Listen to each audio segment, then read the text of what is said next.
The world-famous Butch and Bob Show. World-famous Butch and Bob Show here on WIFO 105.5 FM in Jesup, Big Dog Country Radio. And Bob, congratulations to the Wayne County High School varsity baseball team. Yeah, the region championship has been sealed, and again, they got senior night tonight, and one more game up there in Southeast Public Thursday, and then the playoffs begin a week from Thursday. So as soon as we get that time and date, but it'll be a doubleheader day next Thursday, the 25th, probably around 4:30, 5 o'clock. But as soon as we find the opponent and the time, we'll have that for you on Monday. Sportscast practice will be out this weekend. We know what region that is, don't we? It's that same one, the Tennyson, everybody, Spalding West Lawrence, yep. You know. Okay. So, same region that we're doing in tennis. Right, yeah. But and also congratulations to the tennis team yesterday. Girls tennis team. And the boys were in action today up at West Lawrence, so wish them the best of luck. So spring sports are in full swing. Good to see the students doing good. Yep, it's excellent. That's good. That's good. All right. Well, we have a special guest this morning here on the world-famous Butch and Bob Show. Bob, who do we have? We've got District Attorney Keith Higgins in the studio, and appreciate you coming in. As we say all the time, these chairs are for our elected officials. Anytime they want to come in, they're more than welcome to come in, so we appreciate you coming in. Well, I appreciate you having me. Before we get to the campaign, there's a big event coming up next Thursday. I want to talk about, let you promote that. We've been promoting on the news this Crime Victims Memorial Ceremony, so tell us about that. Well, we have our annual Victims Memorial Ceremony that's going to be in Courtroom C there at the Sheriff's Office. I believe it starts at 5:30, if I'm not mistaken, on Thursday of this week, where we basically have a ceremony to honor the victims of crimes here in Wayne County who have lost their lives over the years. It's something that, I've made a commitment to do that every year for as long as I'm district attorney, and we always do that program up here in Wayne County, and we also do the same program in the other 4 counties in the circuit too. So basically it works out pretty well. We got 5 counties in the judicial circuit, 5 days of the work week, and we do 5 separate ceremonies in each of the county. We'll have a victims memorial wall up there just outside the courtroom where people can come and look at photographs of individuals who have lost their lives due to crime here in Wayne County.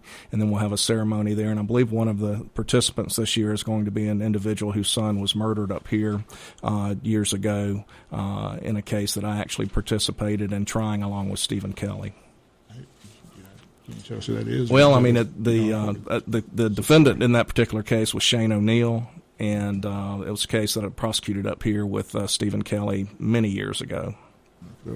The memorial wall, it normally stays up is it going to stay up the whole week? It will be up the whole week, and so individuals can come by, citizens here in Wayne County can come by, pay their respects, look at the photographs of those who have lost their lives here, and unfortunately it's a wall that continues to grow every single year and just keeps getting bigger and bigger.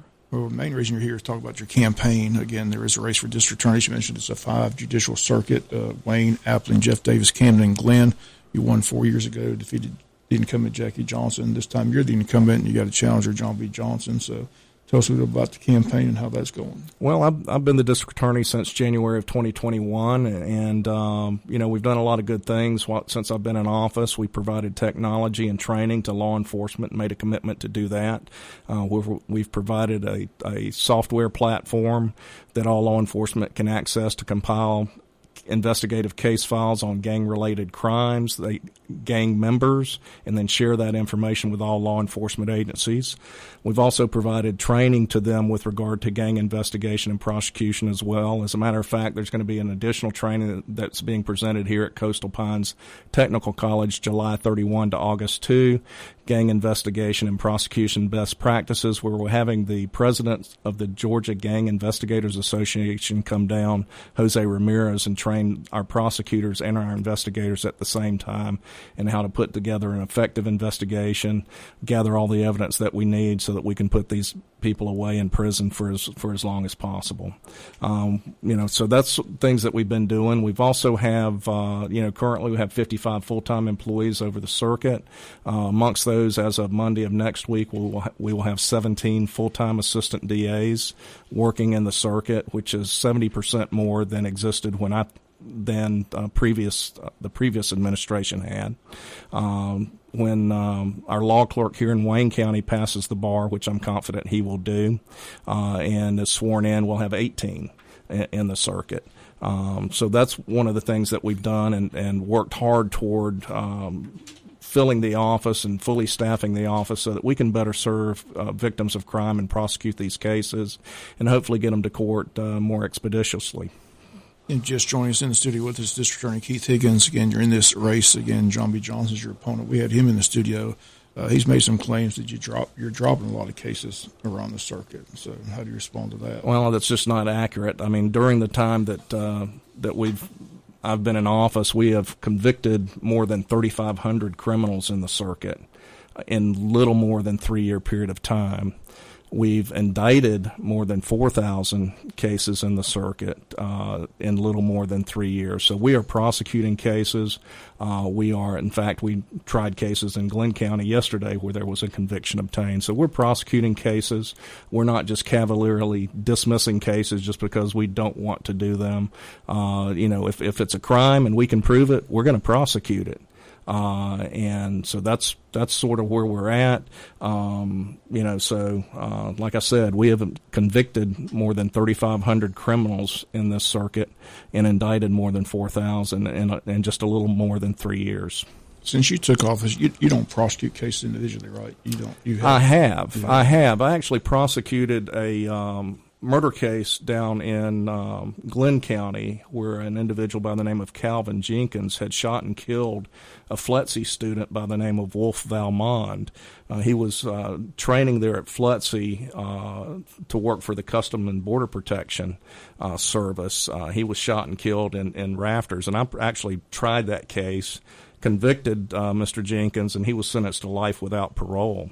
I've also prosecuted a case down in Camden County against an individual, Varshawn Brown, who shot at 2 deputy sheriffs as they were entering his residence to execute a search warrant. Mr. Brown was convicted and was sentenced to life plus 30 years. So those are cases that I personally prosecuted, as well as a case up here in Wayne County. Even though it didn't go to trial, I was handling the case in which Cody Chisholm entered a plea of guilty to homicide by vehicle and feticide by vehicle and was sentenced to 15 years to serve, which is the maximum possible punishment. So I have actually personally handled cases, but I have, as I was indicating before, 17 prosecuting attorneys that handle the bulk of that.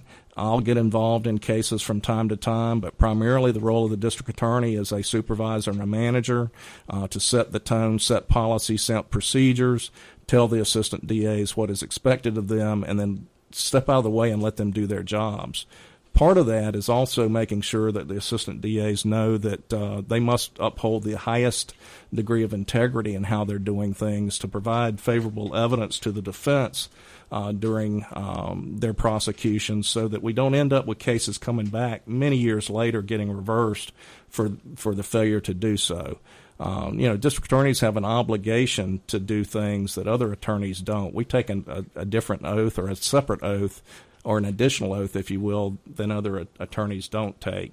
That's to seek and do justice, fairly impartially seek and do justice, to do what's right. And that imposes upon us a constitutional obligation to make sure that trials are fair and that defendants are accorded due process, which includes providing evidence to the other side that they don't know exists, but we do. Other attorneys don't have to do that in civil cases. You have to do discovery and ask for things, or else you're not going to get it. We're obligated to provide that favorable evidence to the defense side. And when we don't, cases end up getting reversed years later. Like Larry Jenkins up here in Wayne County, a horrible multiple homicide case years ago, got reversed for the failure to provide favorable evidence in that case. Larry Lee, another multiple murder case up here in Wayne County, was also reversed for the same reason.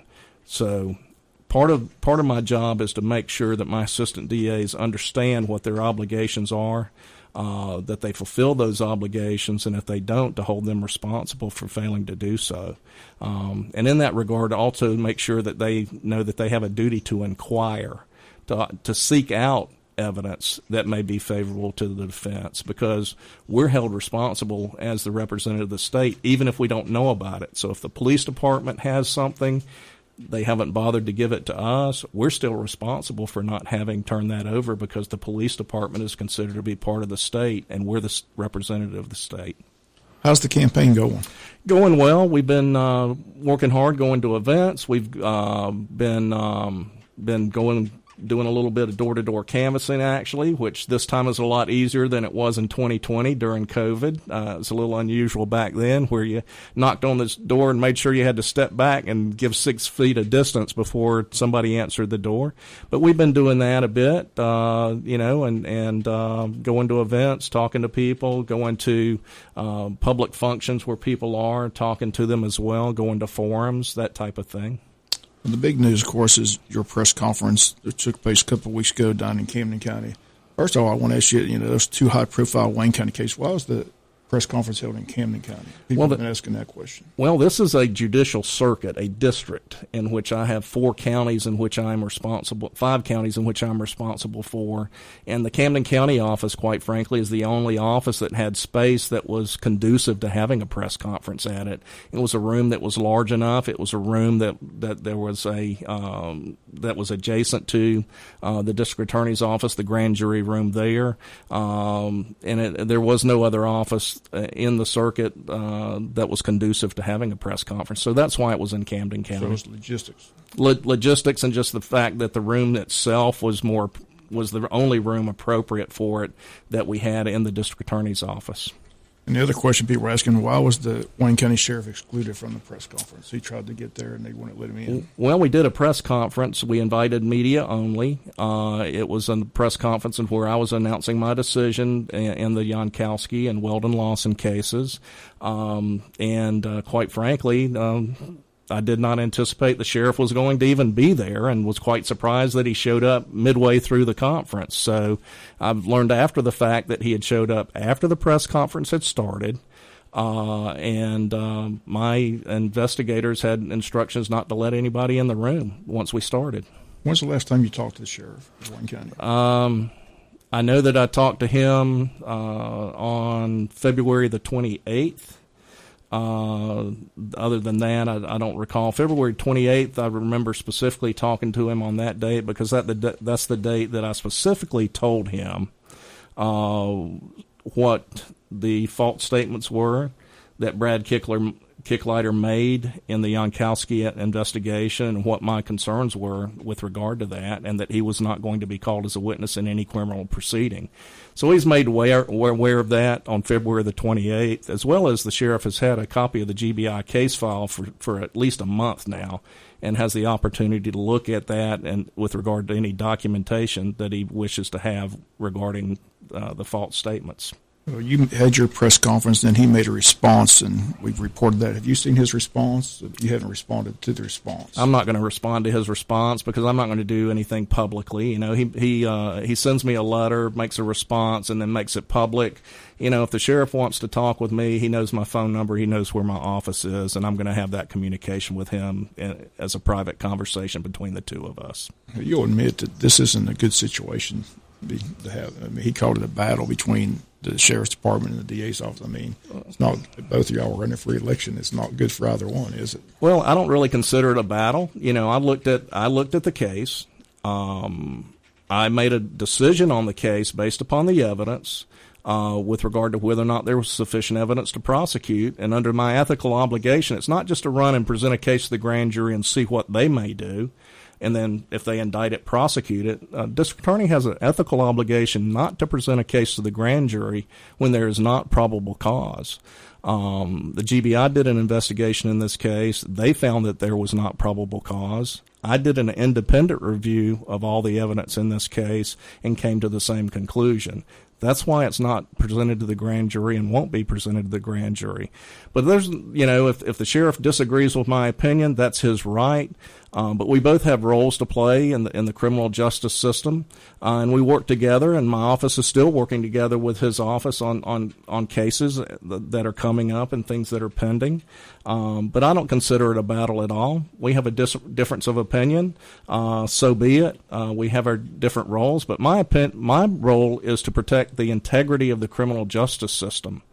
I've got a role other than simply to prosecute cases. And part of my role in upholding the integrity of the criminal justice system is to make sure that the very foundation of the system is trustworthy. It's based upon the trustworthiness of police officers. And if there's a police officer who is not trustworthy for some reason, we're simply not going to call that witness to testify or that officer to testify. We're not going to sweep police misconduct under the rug like others have done before. I see misconduct in this case. I've said it. If someone disagrees with that, so be it. But I don't consider that a battle at all.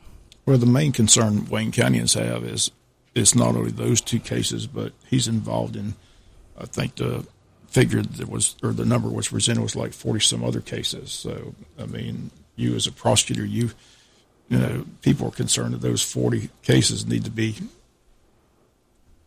taken to court as well, but they're just going to be dismissed because he's involved and the sheriff still is, behind his officer. So that's the main concern Wayne County has. That they're concerned these 40 other cases are going to be dismissed as well. Sure. Well, we'll look at all of the cases that he's involved in, and if we are able to prosecute that case without calling him as a witness, if he's not a necessary and material witness, meaning he's the only one that can testify on with regard to a material issue in the case, then we'll still prosecute that matter. So simply because his name appears in a case or on a case file doesn't mean that we're just going to outright dismiss that case. We'll look at each of those cases individually and make a determination in each case as to whether or not it can be prosecuted without him. If the case does not rest upon his reliability or credibility, we'll prosecute. Have you read the sheriff's response? Have you seen it? I have. But you don't have any response to anything. He kind of goes point by point with everything that you said in your press conference, and he pretty much disputes. His main point was, reading his response, was y'all were on the same page with these two cases, and then all of a sudden it all changed because he says in here you were more interested in investigating the investigator than you were investigating the case. Well, that's a comment that I've seen on social media posted by one of the sheriff's childhood friends. And that's with regard to that, that seems more of an attack on me or whatever, and I'm simply not going to respond to that publicly. I think that's beneath both of us, quite frankly, and I'm not going to respond to that publicly. But point by point, I stand by what I said in the press conference, and as far as documentation with regard to that, I'll be happy to, if the sheriff wants to call me, I'll be happy to tell him where exactly in the recorded interviews those statements are.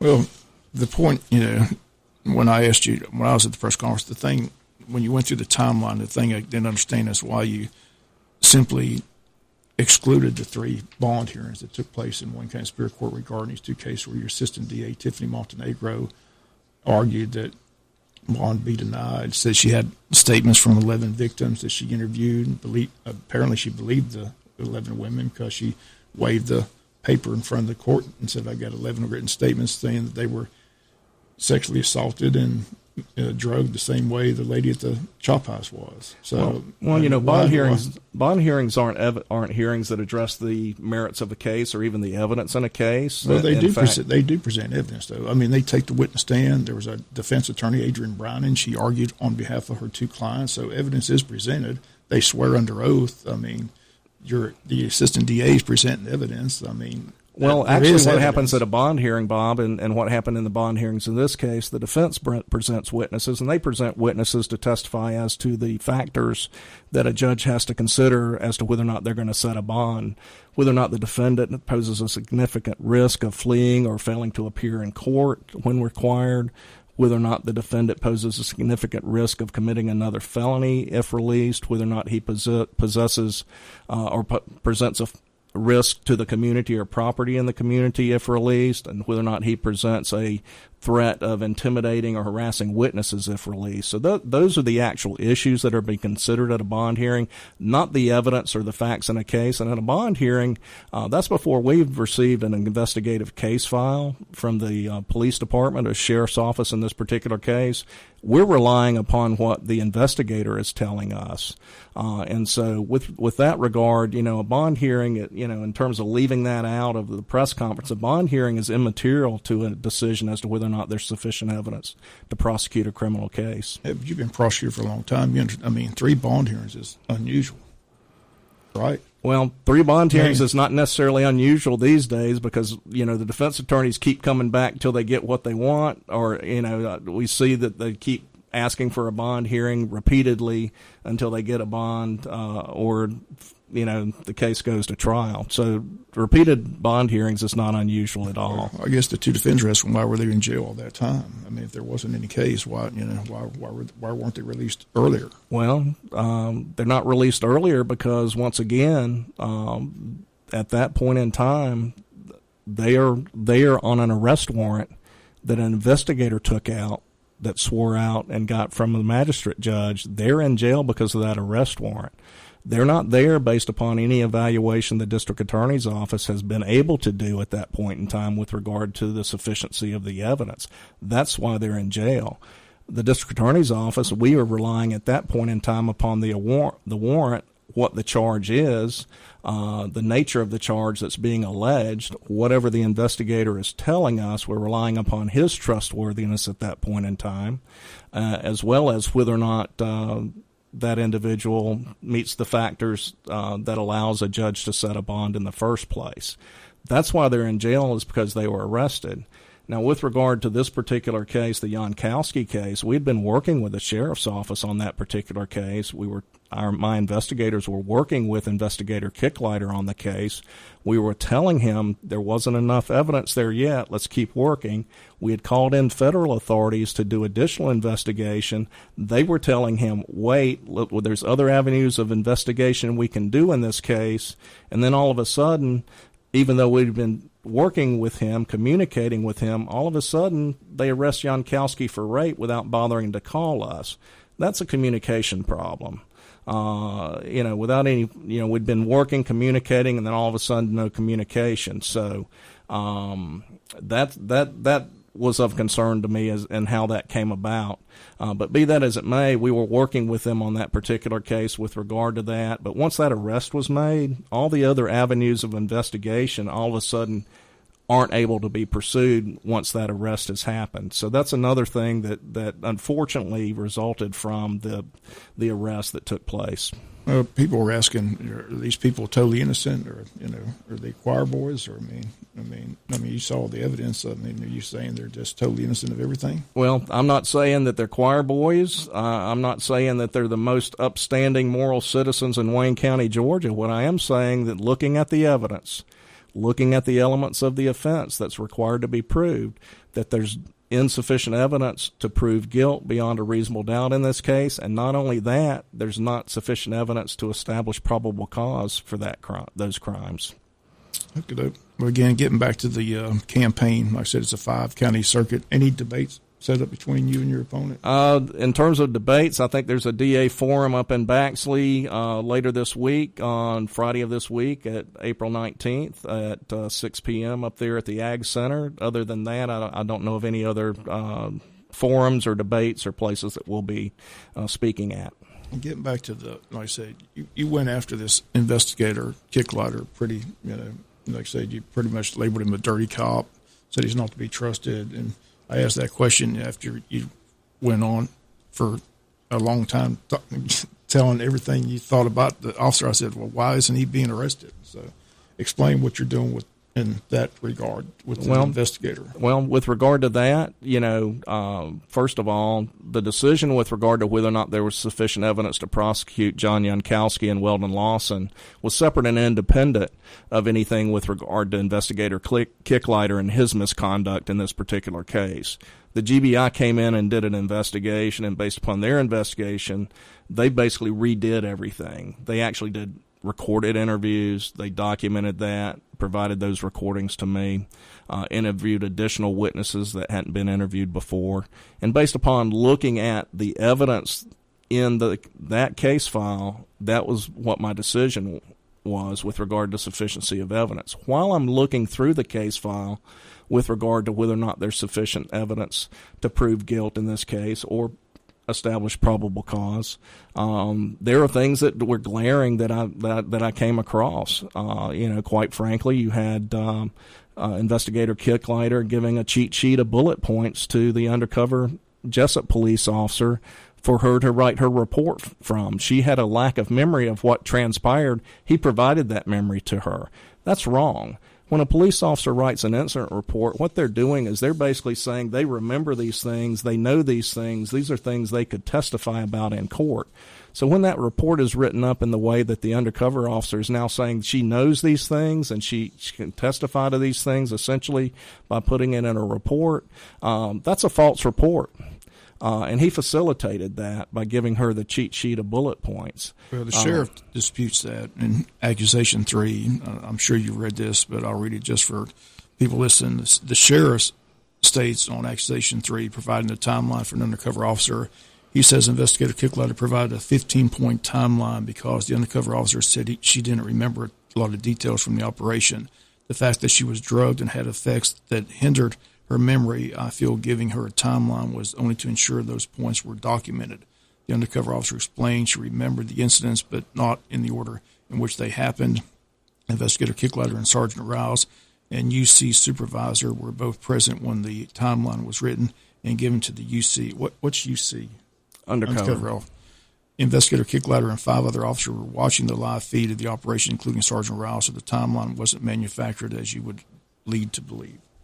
So, undercover officers, other officers conducting surveillance that know the timeline, they can include that in their report. There's no need for the undercover officer to have that timeline in her report, and the fact that it's given to her to include in her report creates a false report that police officer has now made that Kicklighter facilitated in making. And that's wrong any way you cut it. There's no need for that. And plus, when the GBI is having their conversation with him, Kicklighter says he did not remember doing that. That's incredulous to me, is that an officer who gives a bullet point list of a cheat sheet to an officer to do their report from, when they don't remember what happened, doesn't remember that they did that. That's such an unusual act to have occurred that investigators don't do that kind of thing if they're doing things properly.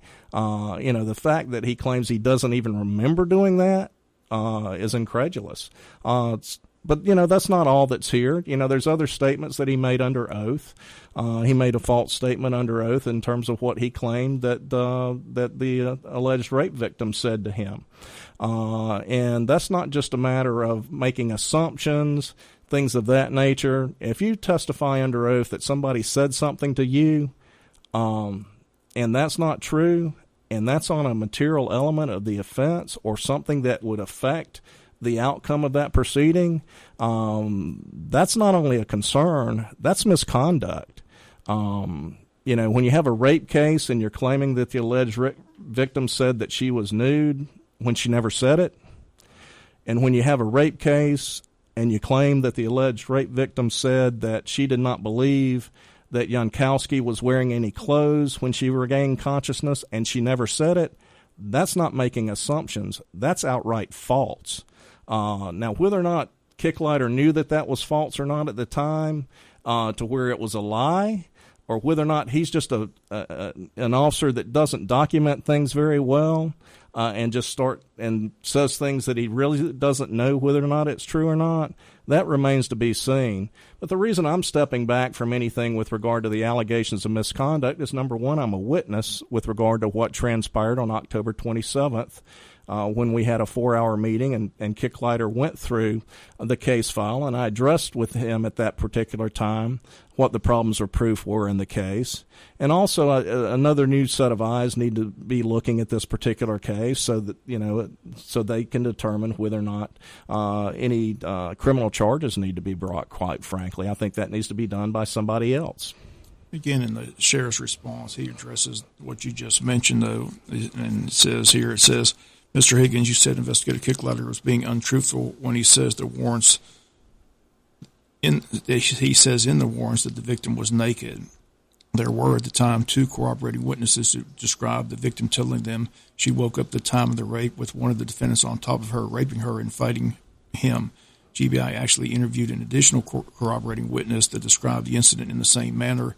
Investigator Kicklighter being aware of the first 2 witnesses' statements at the time, I believe, is explanation enough for the statement in the warrants. Investigator Kicklighter saying in a preliminary hearing that one of the defendants involved in the rape case was naked would be a safe assumption as well, but I believe he may have misspoke and said the victim said he was naked. To know the whole story, this defendant was reported to standing between the victim's legs, and I won't get into what was said, but again, that's what the sheriff's response was. I understand that's what the sheriff's response is, and once again, you're a good reporter, Bob. You've drawn me into doing that, which I said I wasn't going to do here. I'm just saying, kudos to you. That's the issue. But with regard it's just to, not a good situation between you and the sheriff. That's all I'm saying. With regard to that, the statement,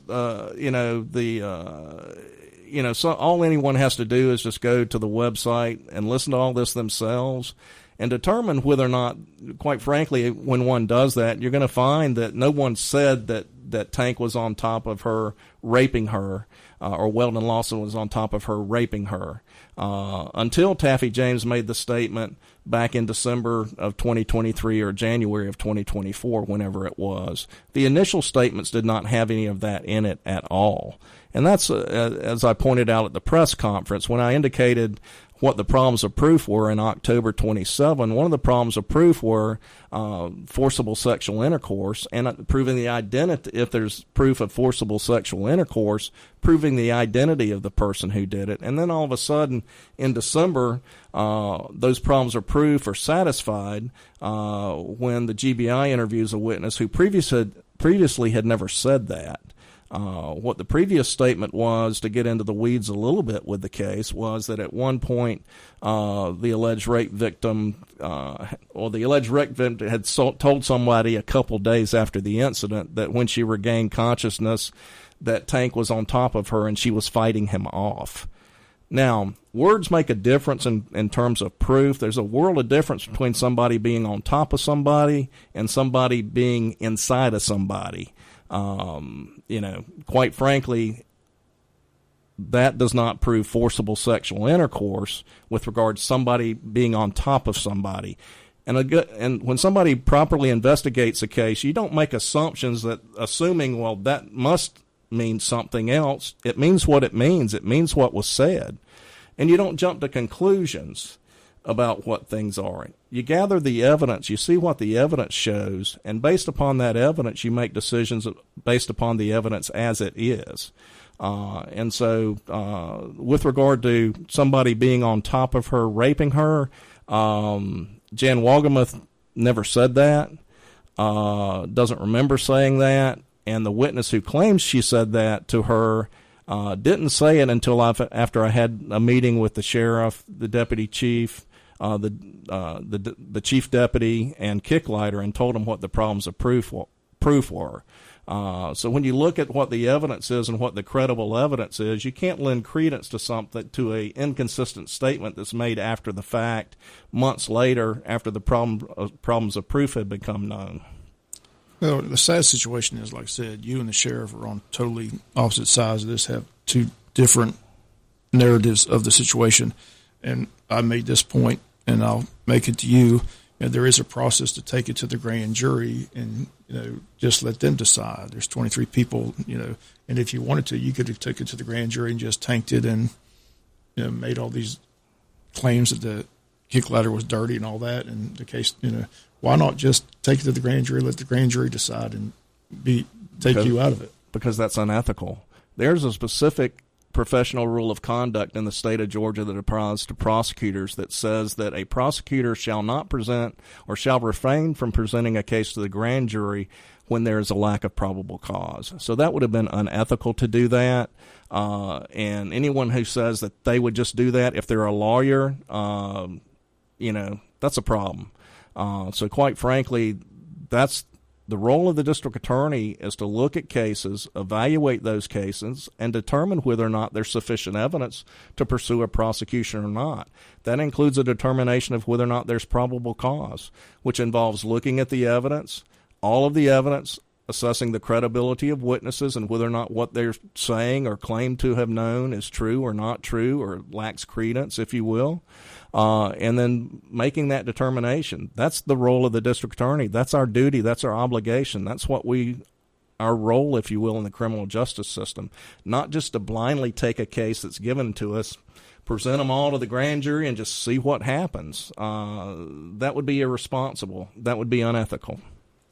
Yeah, and getting back to take the Kicklighter, you labeled him a dirty cop. The sheriff says he's backing him. Once you label cop a dirty cop. I mean, it's pretty much, it's not a good situation for him at all. I know he's got a lawyer. So where do you think that's taking place? Like I said, you pushed it to, again, you stayed in the press conference. Someone else is investigating it, right? What's that? Special. Well, first of all, I don't think I've ever used the word dirty cop.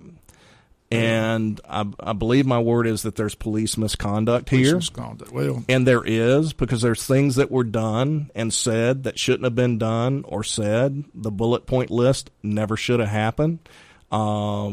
Saying things under oath that aren't true never should have happened. Putting things in search warrant affidavits that are sworn as well, presented to a superior court judge, that aren't true, never should have happened. Making a statement to the GBI that hydrocodone and oxycodone would show as the same when blood is drawn is not true. Shouldn't have been said, shouldn't have happened. So there's misconduct here. Whether or not that rises to the level of a criminal offense or not is for somebody else to decide. Once again, I've stepped back from this because I'm a witness with regard to what transpired during the October 27th meeting and communications with regard to what the problems of proof were. And also a new set of eyes needs to look at this that's not involved as closely to the matter as I am, so that a more objective decision can be made whether or not a criminal charge should be brought. Right, and what's set of eyes? That's what I'm asking. Who's doing that? Okay, so that would be the Prosecuting Attorney's Council. I had communicated with Pete Skandalakis, who's the executive director of the Prosecuting Attorney's Council of Georgia. I communicated him the situation involved here and why I felt that I should recuse myself and my office from the matter, and would ask him if he would take a look at it and either handle it himself or refer it to another district attorney to handle it, and he agreed to do so. Do you think charges will eventually be brought against the officer? I don't know. It's going to depend upon a determination whether or not his false statements were made knowing that they were false, or whether or not he just was saying things that were false because he had failed to document his conversations or interviews appropriately. The false statement about the alleged rape victim saying that she was nude when she regained consciousness is in his incident report. And he then repeated that false statement at the preliminary hearing in his search warrant applications as well. So did he knowingly make that statement with the awareness that it was not true, or did he just get it wrong? And right now I don't know the answer to that, because he didn't record the interview. He wrote a report that's probably 4 or 5 longs in length to detail that interview and what was said. So I don't know if he intentionally lied or if he just got it wrong, quite frankly. And that's what it's going to determine whether or not he's charged with perjury or not. And that's why you said the press conference, you're giving him a pass, because remember I asked that question, if he did all this, why isn't he being charged? And you said, I'm giving the benefit. I can't remember exactly how you said it. You said something like, I can't remember. I said something along the lines of, Bob, as best I can remember, and we might remember it a little bit differently, that I was giving him the benefit of a doubt right now, the benefit of the doubt, and extending a little bit of grace at this point. Something like that. That's what I recall. Yeah. So that's that. And but then you get, because you're not sure if he intentionally lied or if he just had it wrong because he didn't do a proper investigation and proper documentation of his investigation. I got you. So that's with regard to that statement. But then you've got the situation where at preliminary hearing he testifies under oath. Preliminary hearing on the rape charge against Mr. Jankowski. He testifies under oath that the alleged rape victim stated that she believed that Jankowski was not wearing clothes when she regained consciousness. That's not in his incident report. It's not in the handwritten statement of the alleged victim. It's not in her recorded statement that she gave at the district attorney's office. She never said that. It's not something where he had wrong in an incident report is something totally separate and apart from that. So somebody needs to look at that and determine maybe that statement falls in a different category, and maybe that benefit of the doubt doesn't exist with regard to that, because it's not something he had wrong. It's something that he didn't have at all, but then said it. So those are things that an investigator or a prosecutor is going to need to look at with regard to whether or not any criminal charges should be pursued. One final question on this case, and we'll move on back to the campaign. But Tiffany Montenegro, I keep going. Where's she at these days? Because she, to me, believed that they had a case. I mean, watching the 2 bond hearings, presenting the evidence, waiving the 11 statements, I think she believed those 11 women when they said they were sexually assaulted. I think she believed in the case. I think she wanted to see the case go to trial, but all of a sudden she disappeared. So where's she at? Well, I'm not sure she ever said that, number one, Bob. And I think that people know where she. I think people know where she is. You said you didn't even read the transcript of the bond hearings, but I was at the bond hearings. I'm telling you, this lady was adamant that these people need to. Well, I did after the press conference look at a copy of a transcript, and nothing like that's in there. We've got a transcript from a July bond hearing with regard to the Chop House case, if you will. And there's nothing like that in there, but I'll be happy to provide that to you. But, in terms of where she's at, she's in private practice down in Brunswick. I believe the Wolgamus have actually reached out to her and are aware of where she is. At least that's what I've heard. Now, I hesitate to say I heard, because that's how rumors and gossip starts. That's not true. But maybe you know where she is, because I've heard that maybe she's been reached out to with regard to whether or not she would comment. But maybe that's not true either. Maybe what I heard is not true. No, I did try to talk to her, but she wouldn't comment on the case. I mean, I did reach out to her, but I don't know where she's at. Somebody says she's in private practice. That's all I heard. She's in private practice at a law firm in Brunswick. All of a sudden, she just disappeared. But like I said, I was at the 3 bond hearings. I promise you, she was very adamant and believed in what she was saying in court in front of a Superior Court judge.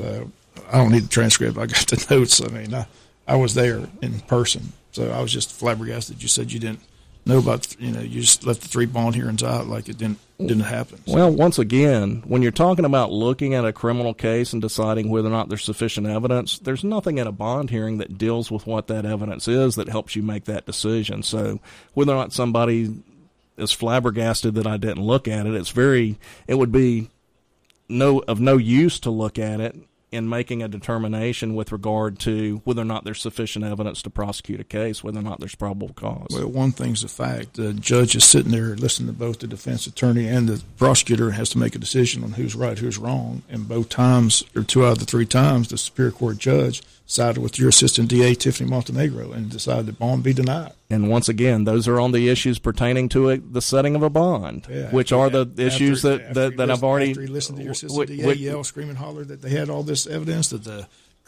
undercover agent was drugged, that they found drugs consistent in her system that was consistent with the truck, that they had 11 sworn statements. I mean, you say it's not evidence, but that's evidence that's presented in a bond hearing in front of a Superior Court judge. And the Superior Court judge has to listen to a defense attorney who Adrienne Brown is you'll agree, she's one of the best defense attorneys around this area.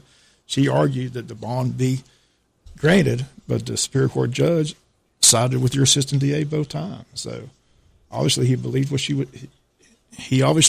Tiffany Montenegro was saying in court. Once again, at a bond hearing, we're relying upon what the officer has provided to us and what they're telling us. And, with regard to that, what we were told at that time, what our understanding was, once we get all the evidence in the investigative file and we look at it, what we're told and what we think the case to be at that particular point in time may be different than what the evidence actually is later on. But regardless of that, at a bond hearing, it does not address the merits of the case. The hearing does not get into the facts or evidence of the case or what other things are.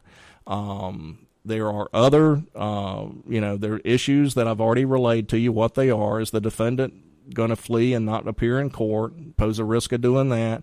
Does he pose a risk of committing another crime if released? Does he pose a danger to property or people in the community? Does he pose a threat of intimidating or harassing witnesses? That's all the judge is listening to. And at bond hearings, what typically happens is you have the defense attorney presenting witnesses to testify with regard to those points, with regard to those issues.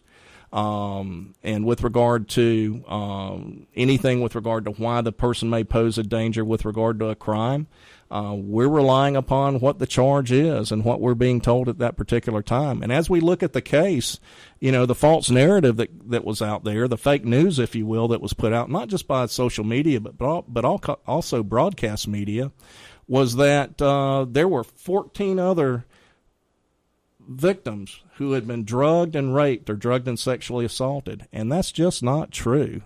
There are other statements that are given, none of whom allege that they were sexually assaulted or raped. It was in the press conference.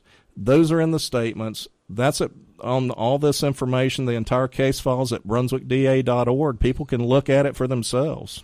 Well, again, we got the sheriff's response, and as far as the false narrative, he says, I watched in amazement as our district attorney displayed his PowerPoint and labeled the 14 written statements as false narrative.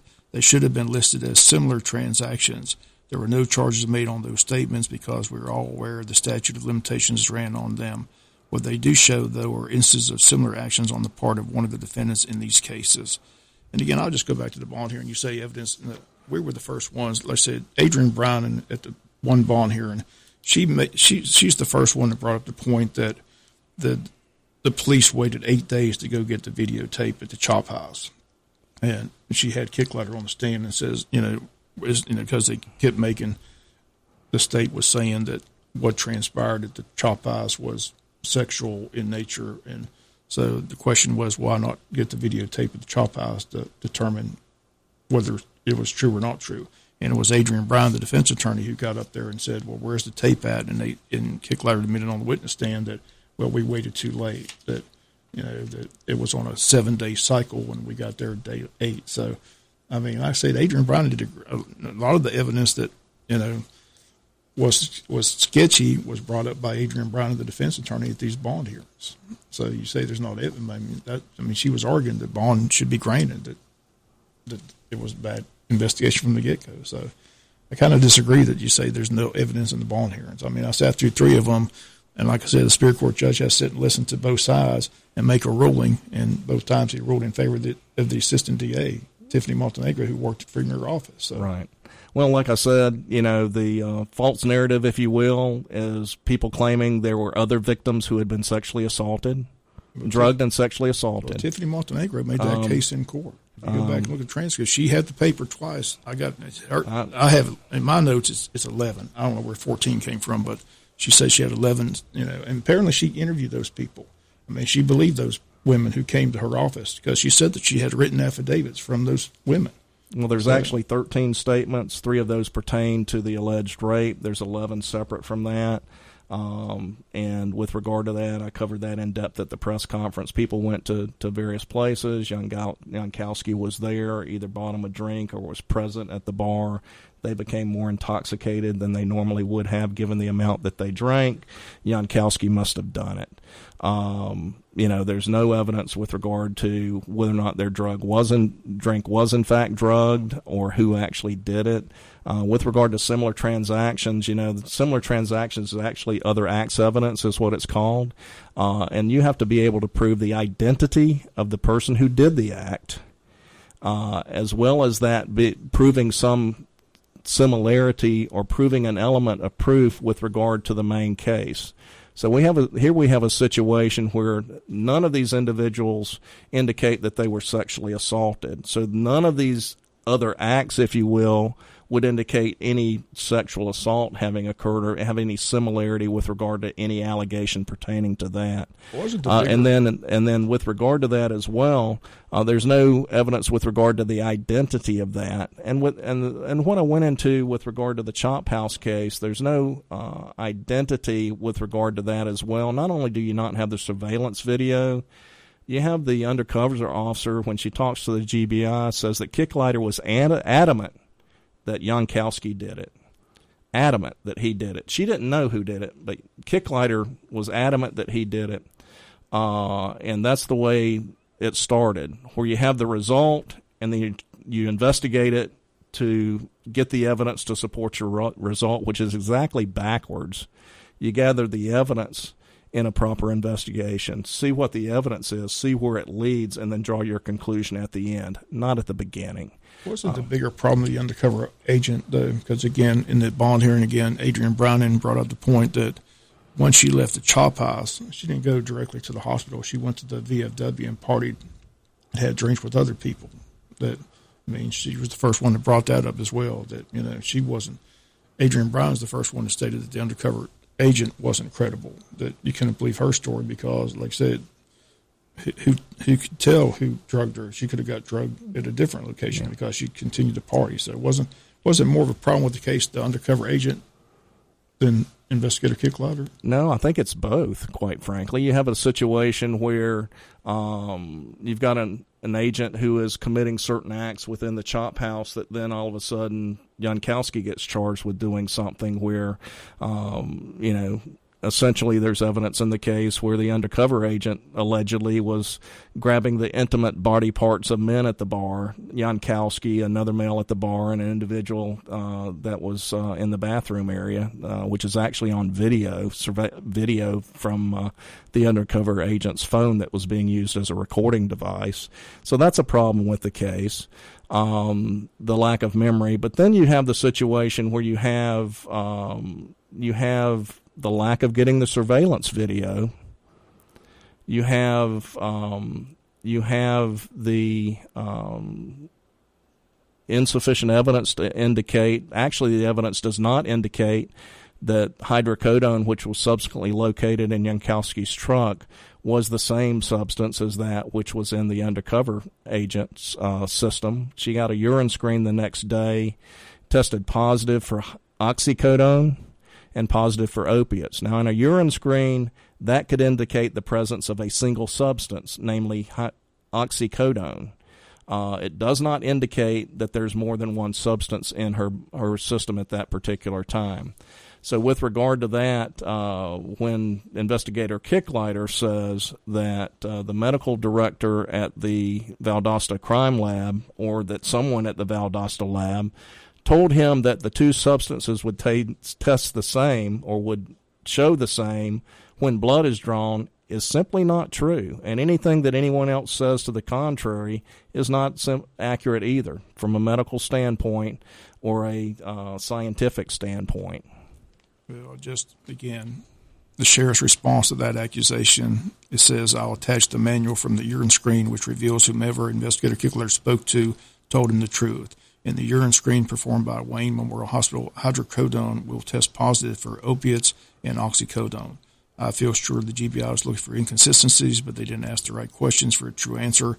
I spoke with two individuals at the hospital, one which was the same person they spoke to, and they confirmed the urine screen would show positive for opiates, oxycodone, if hydrocodone was in the system. This was an important part of the case in question since hydrocodone was found in the suspect's vehicle several days later after his arrest.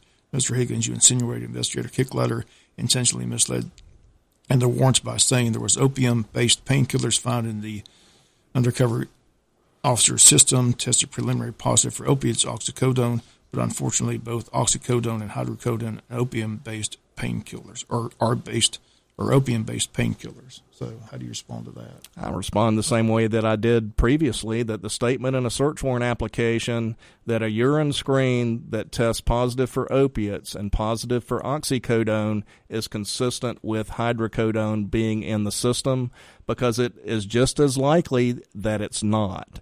So to say that it's consistent with and to imply that that's then some indication of its presence is misleading, and I'll stand by that remark. But when Investigator Kicklighter tells the GBI that the two substances would test the same when blood is drawn, is simply not true. Now, is that on a material element that makes a difference? Probably not, quite frankly. but it's not true, and it indicates a propensity of somebody to say things, at least that they don't know what the heck they're talking about, and claiming that it's true. That at best is recklessness with regard to the truth, and that's enters into an evaluation of whether or not this person is a reliable witness and should ever be called to testify in court. I guess one final question: where do you and the sheriff go from here? We keep moving forward, working together, and like I say, this is a bump in the road as far as I'm concerned. We disagree on this particular case, so be it. He's got his role to play. I've got mine. I've fulfilled my role in this particular case, which is I've made a decision there's not sufficient probable cause, or not probable cause, period, and not sufficient evidence to prove guilt. That's my job. That's what I've done, and therefore we're not going to be prosecuting these cases. I've also done my job with regard to whether or not Investigator Kicklighter will testify in court in any type of proceeding on behalf of the district attorney's office. We're not going to call him as a witness. The criminal judge, that's my job. It's the sheriff's job to decide anything else that he wants to do. That's his department to run. I've never told him what he ought to do with Investigator Kicklighter. I've simply told him what my response is to his inadequate investigation and lack of trustworthiness in this particular case, which is we're not calling him as a witness in any proceeding. He can take what action he deems appropriate based upon that. But the criminal justice system is based upon the trustworthiness of police officers. That's where it starts. And if you have a police officer that can't be trusted, he's of no use to me in a court of law. And that's why we're not calling him as a witness. To whatever extent Sheriff Mosley finds him valuable to him, so be it. I don't have a horse in that race. He has his role, I have mine. We'll continue working together. We'll work with his officers as we have previously, as we did in this case, as we did in the Michael Carter case, where we actually had a GBI investigation, and my investigators and Wayne County Sheriff's Office investigators worked together to do additional investigation, which then resulted in us getting an indictment and getting a conviction of Michael Carter for involuntary manslaughter. So we work with the Sheriff's Office. We will continue to work with the Sheriff's Office.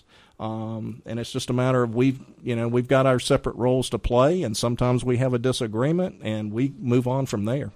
Well, we appreciate you coming in and being on the show again. I'm sure we'll get you in between now.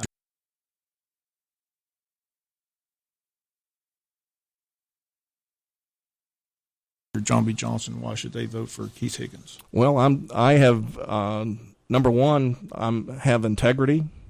I will make the call. I'll do what's right. I will do it in the way that it should be done, and I will do it for the right reason, regardless of what, and despite what might be of more politically advantageous. So in this case, for example, I made the call that I made because that's what the right decision was to make in this case, despite any furor that it might cause, despite any unhappiness that people might have.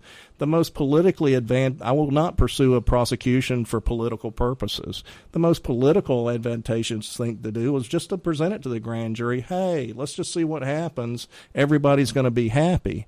Well, that would be unethical, and I wouldn't have been doing my job. So I have the integrity not to do that. And as long as I'm district attorney, we will provide favorable evidence to the defense, make sure that they're aware of that, so that we don't end up having cases like Larry Jenkins and Larry Lee coming back to us years later, having us to assess whether or not we have any evidence to pursue it at that point. So I'm a prosecutor. I've been a prosecuting attorney for 26 years.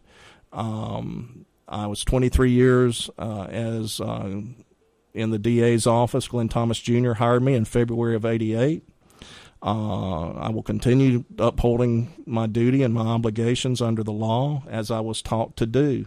One of the things that Glenn Thomas Jr. told me years ago is that old saying that he had is, when you're looking at a case, go slow and look for snakes. That means to look at it thoroughly, evaluate it thoroughly, look at everything before you make a decision. Based upon what I was taught and how I was taught to be a prosecutor, that's what I've done in this particular case. I've made the right decision in this case. We'll continue to make the right decisions and won't be swayed by public pressure to do anything other. Again, we appreciate you coming in the show, and again, wish you the best of luck. Thank you, Bob. I appreciate it. District Attorney Keith Higgins, our special guest this morning here on the world-famous Butch and Bob Show here on WIFO-FM Jesup, and it's brought to you by O'Quinn & Associates, Murphy Builder Supply, Vans Barbecue, and First Southern Bank.